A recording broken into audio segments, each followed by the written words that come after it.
So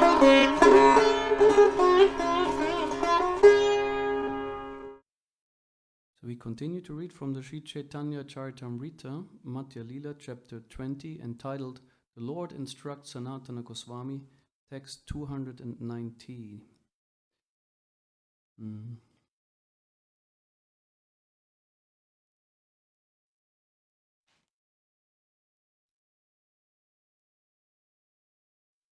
Can someone help me out? I usually have difficulty sometimes with the pronunciation with the CC verses. I think it's Bengali.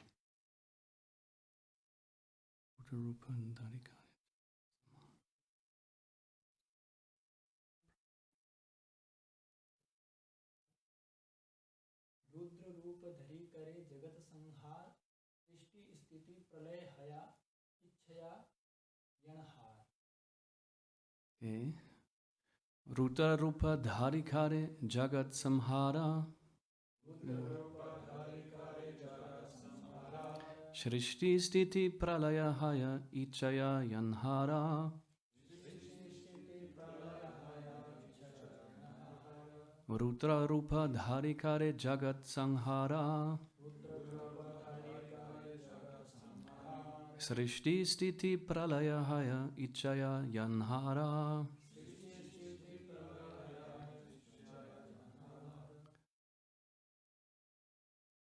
Vaishnavis.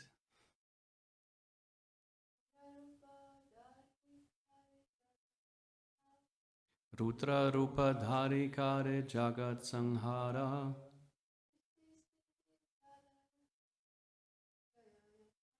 Shrishti Stiti Pralaya Haya Ichaya Yanhara. Rudra Rupa Dhari, accepting the form of Lord Shiva. Ghare performs. Jagat Samhara, dissolution of the universal creation. Srishti, creation. Sthiti, maintenance. Pralaya, and dissolution. Haya, take place. Ichaya, by the will. Yanhara, of whom? Translation by His Divine Grace, Srila Prabhupada. Srila Prabhupada ki jai. The Supreme Lord, in his form of Rudra, Lord Shiva, brings about the dissolution of this material creation. In other words, only by his will are there creation, maintenance, and dissolution of the whole cosmic manifestation. So the following, at least, 10 verses don't have a purport. So I go through some verses and speak on it, and probably till the part where the Leela avatars start. Now we are still at the so-called Purusha avatars, those forms of the Lord who are in charge of performing the pastime of creation. And also the next verse says, Brahma, Vishnu, Shiva, Tandra, Guna, Avatara, Shristi, Stiti, Pralayera, Tinera, Adhikara. Brahma, Vishnu, and Shiva are his three incarnations of the material qualities. Creation, maintenance, and destruction, respectively, are under the charge of these three personalities. Om Jnanatimirandasya Gananjana Shalakaya Chakshuram Militam Yena Tasmai Shri Gurave Namaha Shri Chaitanya Manobishtam Stapitam Yena Bhutale Swayam Rupa Karamayam Narati Svabrantikam Jai Shri Krishna Chaitanya Prabhu Nityananda Shri Advaita Gadadhar Shivasari Gaura Bhaktarinda Hare Krishna Krishna Krishna Hare Hare Hare Rama, Rama Rama, Hare Hare. Vagishayasya vadhane, Lakshmiryasya chavakshasi, Yasya te hridaye samvit, Tam narasimham aham bhaje, Pralada hridayaladam bhaktavitya vidaram, Sharatinturjim vande pavindra vandanam harim.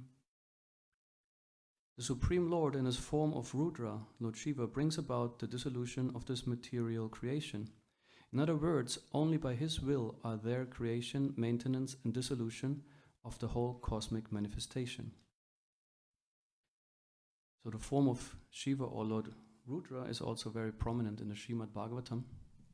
In fact, Lord Shiva has his own Sampradaya, or disciplic succession, so-called Rudra Sampradaya. So he's a very empowered personality and is distinguished from other forms of Vishnu and also from the living entities in what is called tattva, or like essential identity. Whereas Brahma can be a jiva or individual living entity, or a partial manifestation of Vishnu himself. Shiva is never a living entity in terms of jiva, but he can empower other living entities, and they count as partial manifestations of him, like for example Durvasa Muni. We will hear about also Durvasa Muni. Also Brahma is said in the Laghu Bhagavatam, that is described that these two forms, Brahma and Shiva, also can, so say, expand to some degree and empower different living entities. So here, his form, or like Shiva's form of Rudra, is being highlighted as the form of Krishna that brings about the destruction of the material creation. The origin of Rudra or Shiva, there are 11 Rudras actually, and it said Shiva is the chief of those 11 Rudras, is in Shankarshan.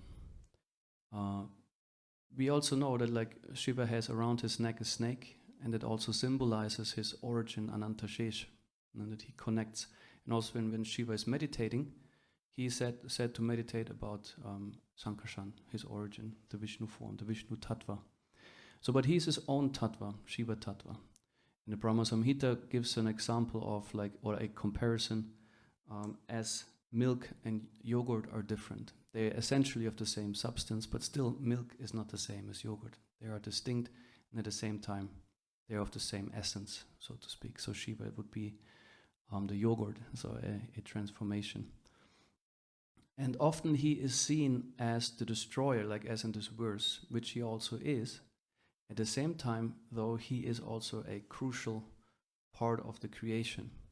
So we need to go a bit backwards for that before this manifestation, this Srishti, has been manifested, there were a state of unmanifest material nature.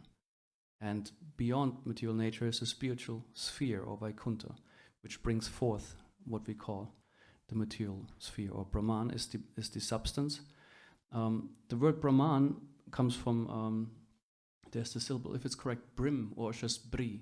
Bri means that what expands, what becomes bigger. So it said spiritual energy is always expanding and is the basis of everything, and part of that energy is being transformed into what is called Mahatattva. So, but while that happens, or before that happens, there is already a original or prototype form of Shiva. There's a Shiva form which is said to reside actually in Vaikuntha, which is Sadashiva, which has a spiritual nature and also planet. And Shankarshan, or like the Mahavishnu form, manifests through his glance, like I said, he glances over the material nature, and many things come with his glance, like Kala Shakti, Rama Devi, the jivas themselves being planted into material nature.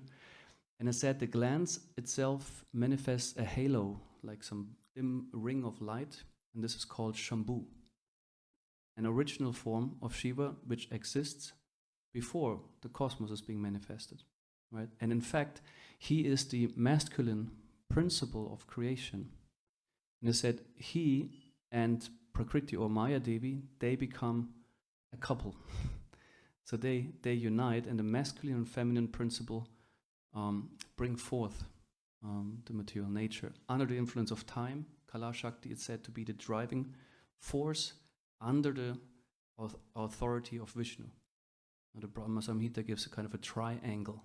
There's Mahavishnu, then there's Shambhu and Maya Devi, and under Vishnu, both of them work together to manifest actually the cosmic manifestation.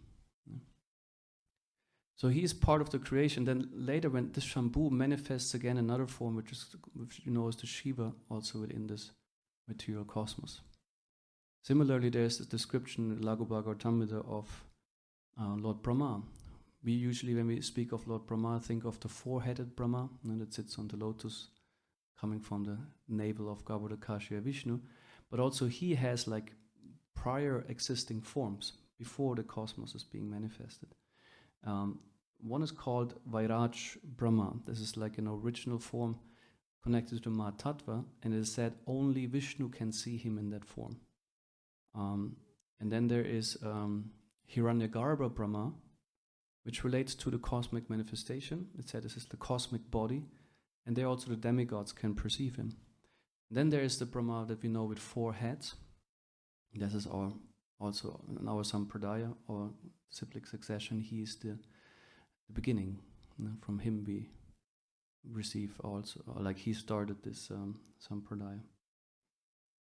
So this is important to consider when we hear about Lord Shiva, that he's not only part of the destructive part of the Srishti Lila, he is also part of, or like an essential part in the creation.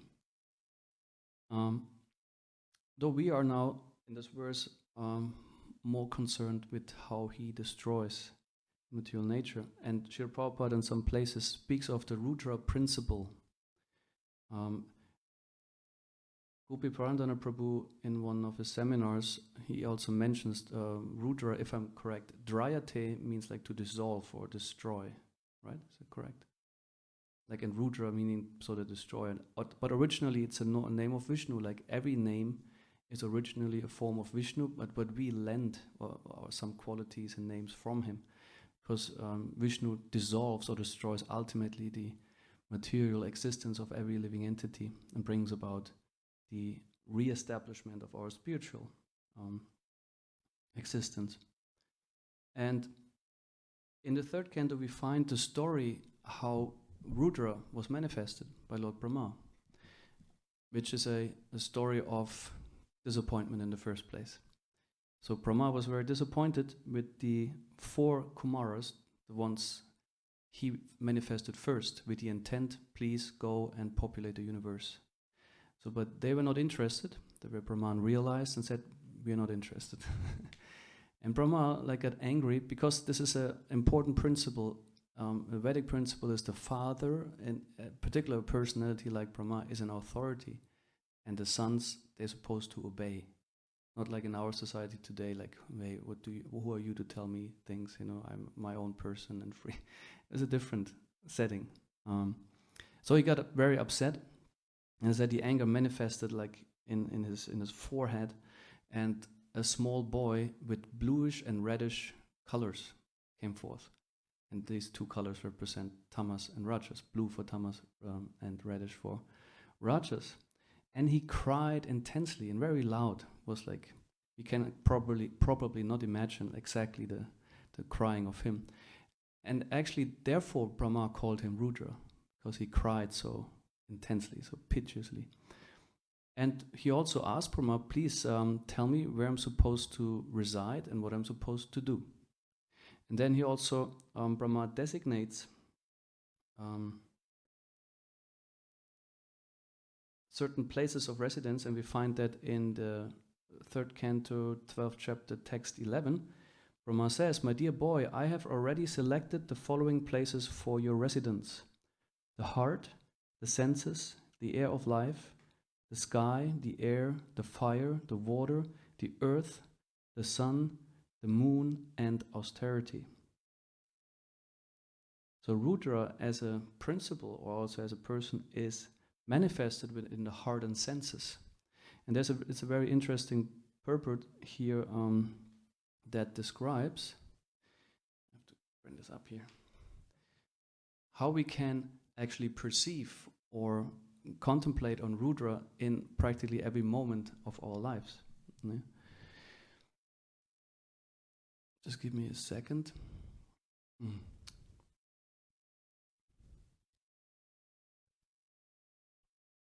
Maybe read the whole purport, makes sense. The creation of Rudra from between the eyebrows of Brahma as the result of his anger generated from the mode of passion partially touched by ignorance is very significant. In Bhagavad Gita 3:37, the principle of Rudra is described. Krodha, anger, is the product of Kama, lust, which is the result of the mode of passion. When lust and hankering are unsatisfied, the element of krodha appears, which is the formidable enemy of the conditioned soul. This most sinful and inimical passion is represented as ahankara, or the false egocentric attitude of thinking oneself to be all in all.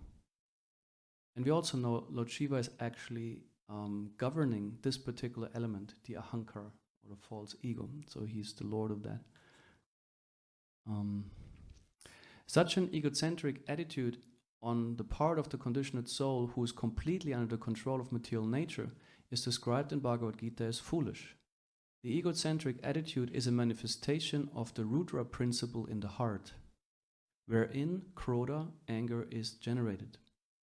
So connection, false ego, identification with the body, and the desire to enjoy and exploit this body and the body of others manifests anger, right? Because from lust, anger comes. This anger develops in the heart and is further manifested through various senses, like the eyes, hands, and legs. When a man is angry, he expresses such anger with red-hot eyes, and sometimes make a display of clenching his fists or kicking his legs. So maybe we think clenching fists and kicking legs is more, maybe we see that in children, but also grown-up people may do that, but like getting this reddish eyes and face, like we can see when someone gets angry, his color, like in white people, you can see that, that they change colors. This exhibition of the Rudra principle is the proof of Rudra's presence in such places. When a man is angry, he breathes very rapidly, and thus Rudra is represented in the air of life, or in the activities of breathing. Sometimes it's also described when someone in the Bhagavatam gets heavily offended, like also Dhruva Maharaj, when he was humiliated by his mother, he was described as breathing heavily like a snake that was trampled on. Something very intense in the breathing. Starts, and we see also in the yoga practice, mind control goes along with breath control, life airs, and this is all very much connected.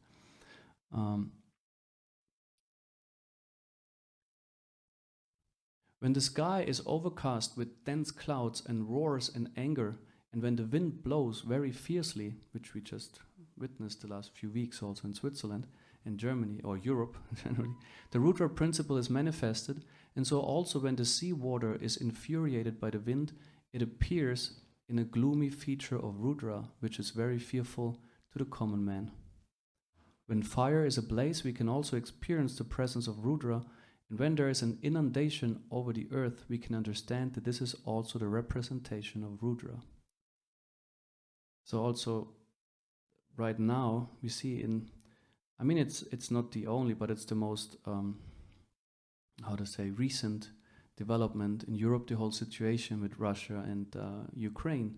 It's a manifestation of the Rudra principle, violence, destruction, because based on whatever the motive might be in politics, but usually it's kind of power, it's maybe it's some greed, whatever it might be, but the thing is, people get destructive, very destructive with each other because they have claims, over a country, over a nation, over people. So also, if it might be an Vladimir Putin who threatens with his arsenal of atomic weapons, or other states, doesn't matter. In a sense, the Rudra principle is very prominent, obviously, in Kali Yuga, because there's a lot of egocentric attitude, as this purport states. So actually, in the first place, if a person wants to also control anger, it doesn't start with the anger itself. The anger is a manifestation, as we can understand, coming from something deeper or more subtle, which is this identification with body, and then the sense of superior, inferior. That we think like matter, we are superior to matter, and therefore it should serve us. Or like with people, we feel like I deserve, like I have claims, I feel entitled. And this is very common, this attitude. It's being pushed by advertisement, society in general. And there, actually, the spiritualist also must start to be very aware of egocentric attitude. Therefore, we are so much into become a servant and try to live very simple, not put yourself too much in the center. So it's a challenge, of course, and I'm certainly also not free of egocentric mentality. At the same time, it's something we get very strongly, that we keep that in mind and observe also our own mind and ego, because from there we can start to control the anger if we can, for example, drop expectations sometimes.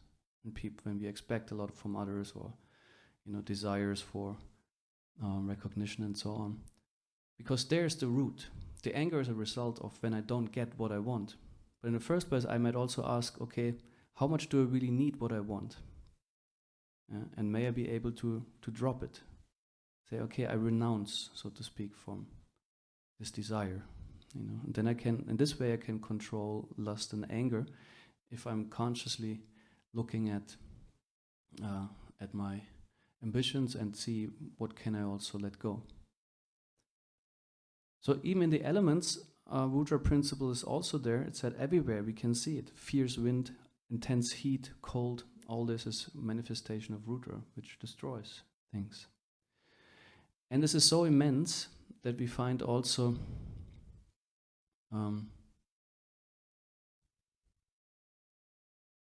that even Rudra himself states, because we heard that there are 11 Rudras, of whom Shiva is the chief, they are afraid among each other of each other. And as described here in Srimad Bhagavatam 4th Canto, chapter 24, text 68, the word Rudra Bhaya is significant in this verse because Rudra himself, Lord Shiva, is speaking of fear of Rudra. This indicates that there are many Rudras, 11 Rudras, and the Rudra who was offering this prayer, Lord Shiva, to the Supreme Personality of Godhead is different from the other Rudras, although he is as powerful as they are. The conclusion is that one Rudra is afraid of another Rudra because each and every one of them is engaged in the destruction of this cosmic manifestation. But for the devotee, everyone is afraid of Rudra, even Rudra himself. A devotee is never afraid of Rudra because he is always secure, being protected by the lotus feet of the Lord. You can also see that, if there's someone immensely angry or has a lot of this aggression, it's very likely to feel at least intimidated or afraid, the person, because of this energy. And this is also what's going on. If some government threatens, we have atomic weapons, we can destroy your cities, well, it creates fear, of course, because of the destructive force that we might have. And even then we have our own destructive force. Sometimes people I work with in psychiatry, they're also afraid of their own anger because they're not sure what can it do when it comes out. Because anger is a powerful emotion as well. And also, I think we must say it is not intrinsically wrong. We also hear in our Shastras, we are supposed to be very careful of anger as a quality because it can ruin a lot. It's said to make the body and mind toxic. It said, Vacho vegam, manasa krodha vegam, jiva vegam, utarupashta vegam. This is the instruction of the Nectar instruction in the first verse, where Rupa Goswami advises that one must learn to be tolerant of the urges of mind and anger and become a dhira, someone who is undisturbed. Because anger is also an emotion on a psychological level that gives us some sense of what's going on. If, for example, you get angry because of, for example, the war in Russia and Ukraine, out of various reasons, because so many crimes are being committed, so much integrity is violated, and so on, then it's not wrong to feel angry, because your anger reflects something that is going on in a bad way, or it reflects something that is going on, and this is not in itself wrong. But what you do with that anger, this is essential. How do you direct this anger? It can be constructive, it can be destructive. And this goes more into the psychology of things. Sometimes people think it's important to just kind of suppress anger, not be angry, because a spiritualist is always equipoised, peaceful, kind, as if there would be There's no place for anger. But Srila Prabhupada also clearly says in some places that sometimes he even says one should be angry. And he usually uses the context of if a devotee or Krishna, like the deity, for example, is being attacked or insulted, that one should get angry. And also he told to Arjuna, or like in Arjuna's situation on the battlefield, he could not fight as long as there wasn't anger. You cannot be like all shanti and then enter a battle. It won't work, so it has its place, but we must be very careful of it. And because it's important to see where is my anger coming from. If it's like here from the false ego, let's say there's an unsatisfied desire, maybe my own pride kicks in, and I become angry because of that. So that's dangerous. But if anger comes from a sense, for example, of protection or integrity, that's a different story. If it's not about your own ego that you are defending, but if it's about a principle, for example, you make yourself strong for, like a Kshatriya, for example, they have to protect. But also in our daily lives, we have our battles to fight,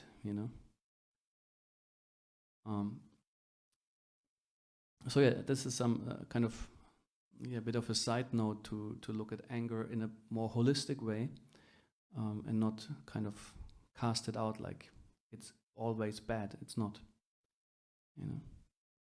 So in some issues, you're supposed to get angry.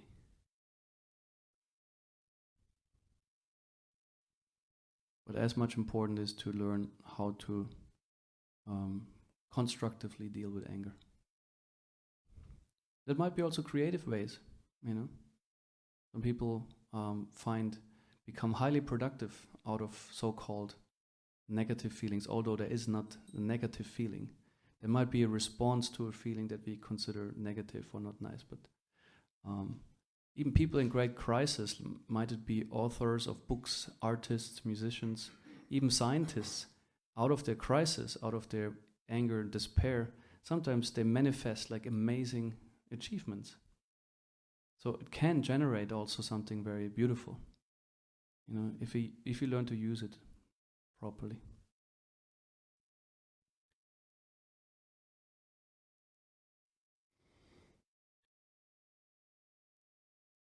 So, and Rudra is described in this verse that we read as the person who, of course, is in charge of the destruction of the universe, and he does it also with the help of some particular personality that is described in the 5th canto of the Srimad Bhagavatam.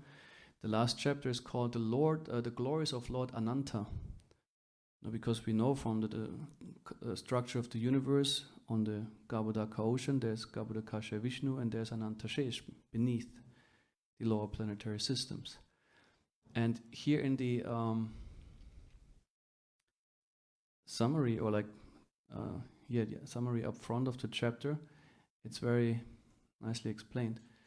In this chapter, Shukadev Goswami describes Ananta, the source of Lord Shiva. So Shiva comes into existence differently sometimes according to pastimes. We heard like Rudra was manifested from the fort of Brahma, and here we hear some different story. Lord Ananta, whose body is completely spiritual, resides at the root of the planet Patala. He always lives in the core of Lord Shiva's heart, and he helps him destroy the universe. Ananta instructs Lord Shiva how to destroy the cosmos, and thus he is sometimes called Tamasi, or one who is in the mode of darkness. He is the original deity of material consciousness, and because he attracts all living entities, he is sometimes known as Sankarshan. The entire material world is situated on the hoods of Lord Sankarshan. From his forehead, he transmits to Lord Shiva the power to destroy the material world. So Lord Shiva gets particularly empowered by Lord Ananta's energy. It's said like Shiva dances, or he dances the dance of destruction, and he also has his tambura drum, and then he gets mad. It's said like when he dances, like he has this intense. He stumps with his feet, and there are 11 of them, very powerful Rudras, and then you can imagine that Anantashesha is also assisting, or let's say, being very much part of it by manifesting a lot of fire from his hood. You know, a lot of heat is generated. And then storms, also massive storms are generated. The Garbhodaka ocean gets very much agitated.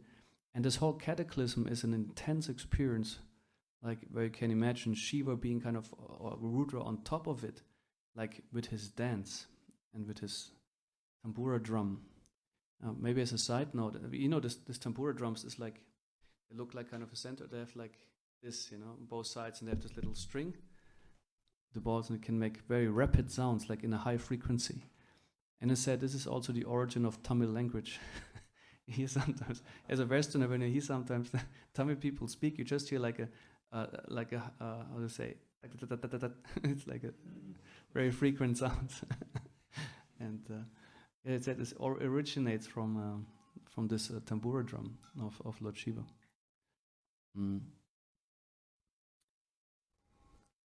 Yeah, so this Ananta Shesha empowers Lord Shiva, and he said because Lord Sankarshan is an expansion of the Supreme Personality of Godhead, many devotees offer him prayers, and in the planetary systems of Patala, all the Suras, Asuras, Gandharvas, Vidyadharas, and learned sages offer him their respectful obeisances.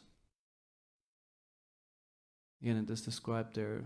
Yeah, you may want to read this. It's a short chapter, the 5th canto. And I want to read you another verse where Srila Prabhupada makes, or brings in very interesting phrasing of what the jivas are supposed to do. In text 3 of this chapter, it is said, at a time of devastation, when Lord Anantadev desires to destroy the entire creation, he becomes slightly angry. Then from between his 2 eyebrows appears 3-eyed Rudra, carrying a trident. This Rudra is known as Sankarshan. Who is known as Sankarshan is the embodiment of the 11 Rudras, or incarnations of Lord Shiva. He appears in order to devastate the entire creation.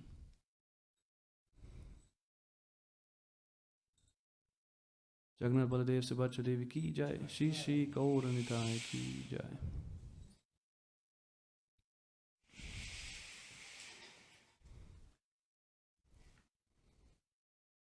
And Srila Prabhupada, there's a very short purport, and Srila Prabhupada writes here, in each creation, the living entities are given a chance to close their business as conditioned souls. I like this sentence, close their business as conditioned souls. When they misuse this opportunity and do not go back home, back to Godhead, Lord Sankarshan becomes angry. The 11 Rudras, expansions of Lord Shiva, come out of Lord Sankarshan's eyebrows due to his angry mood, and all of them together devastate the entire creation. So here we also get another impetus on how to understand the anger of the Lord. You know, we see, of course, this gives us a, how to say, connection also to the Bible. We might remember like the disappointed God who says, now I destroy the whole thing because it is spoiled, in modern terms. So he also said Ananta Shesha at some point he loses his patience, and it is described in give me a second. In a few verses later, it says, Lord Sankarshan is the ocean of unlimited spiritual qualities, and thus he is known as Anantadev. He is not different from the Supreme Personality of Godhead. For the welfare of all living entities within this material world, he resides in his abode, restraining his anger and intolerance. So it said he just sometimes becomes angry if, as Srila Prabhupada says, the living entities do not close their business as conditioned souls, but try to maintain it. Because the thing is, it says this creation is not meant for that. We have even religious groups who have this attitude, God made this world for us to enjoy it. With a sense of gratitude, but still it's besides the point. You know, it's not just, oh yeah, thank you God, and we enjoy and enjoy and enjoy, just with your blessings. According to Bhagavatam, this is not it's not the intention of this world. There is some enjoyment included, But he says, actually the point is you learn to give this up, this mentality of being the enjoyer. And if they don't, if they just continue not to listen, maybe similar like parents maybe need to take a toy off a child if it doesn't want to, by itself. So sometimes Krishna destroys the whole creation, so that kind of a wake-up call, hey, you cannot hold on to that forever. It's not meant like this. So that's the intention, that when we actually go back to Godhead, this is the purpose of human life. So yeah, these were some thoughts on Rudra, because the first verse, and there's no, okay, we heard some other purports. Maybe to this point, are there from your side any comments or questions in this regard? Maybe we can use the microphone, it's there on this side.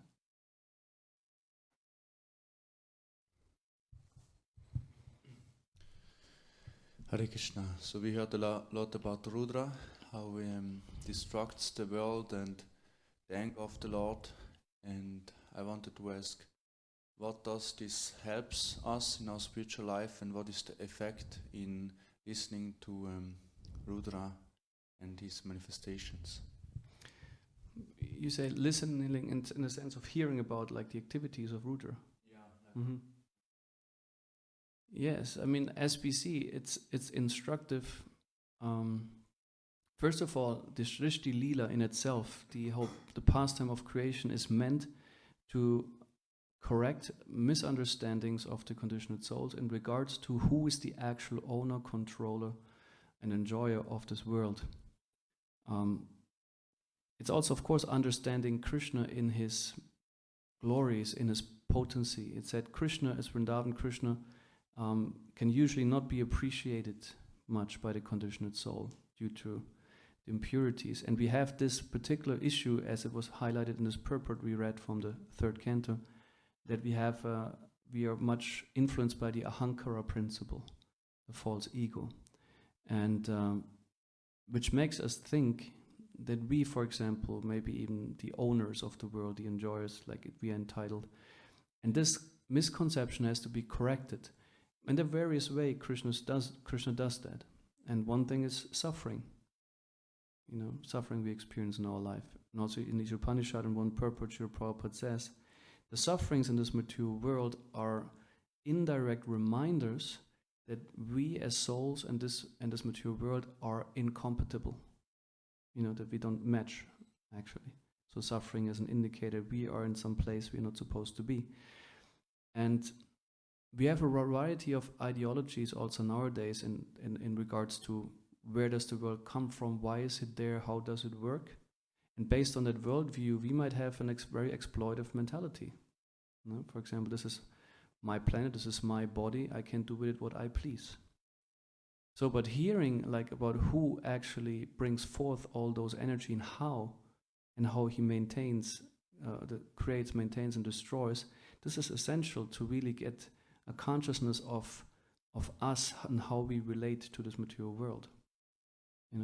The Srila Prabhupada describes in the second canto of the Srimad Bhagavatam, when Maharaj Parikshit inquires from Shukadev Goswami about the Srishti Leela, he points out at several places that as long as one is affected by the material energy, one must hear about the pastimes of the Purusha avatars and the Srishti Leela. Because this is where we are at, there's our issue. And when we have purified ourselves sufficiently, we can also appreciate much more the pastimes that deal with other manifestations of Krishna.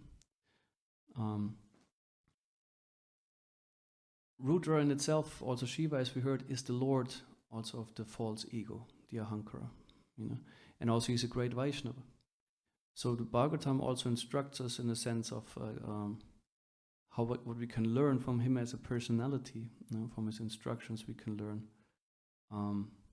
But also, though we do not stress that too much in our tradition, but actually we also, to some degree, are supposed to be God-fearing people. Usually we don't put like emphasis on that because we think, no, it's not about fear, it's about love. We want to love God.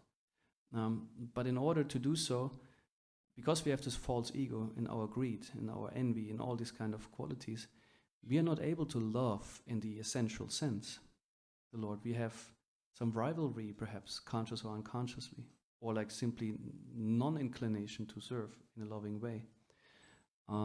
So this is something that needs to be purified in the first place. And one thing to make your mind obey is the outlook on what consequences are there if I continue this way. Sinful reactions, as we say it, karma. Also that Krishna gets angry at a certain attitude of the jiva. So to be aware, Krishna actually has a clear intention with this creation, and he manifests Rudra in order to remind us, to not get too comfortable in this world. So this is something I would respond to that. Is this satisfying your question? Mm-hmm.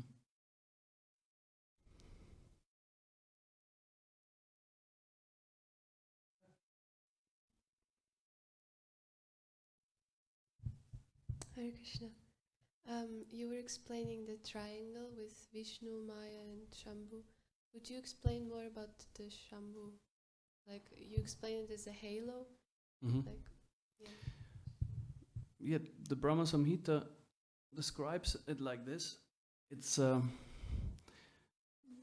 as far as the descriptions go, I don't have more details actually. It's just described like this, that the glance of Mahavishnu is essential in the creation process, and that the glance, as a form, it's not set. It's more an abstract image, a halo of that's Shambhu, but certainly also has a form. But in the Brahma Samhita, it's not explicitly described. It's just explained, and in a bit more technical way, the later verses describe how they, as energies, manifest the cosmos, which is a bit more of an abstract topic. We must have in mind, this is while the primary creation takes place, or better before that, it happens. They manifest the primary creation. So it's a spiritual entity. It's not an embodied material person. This comes later when there is matter that can embody a living entity. So there are different stages of this whole creation process, and Shambhu is a transcendental form, but is originating from Sadashiva, being manifested through Mahavishnu. This is how I understood it from the descriptions. And since he is manifested by actually Vishnu, he's also under his authority, so to speak. So, yeah. All right.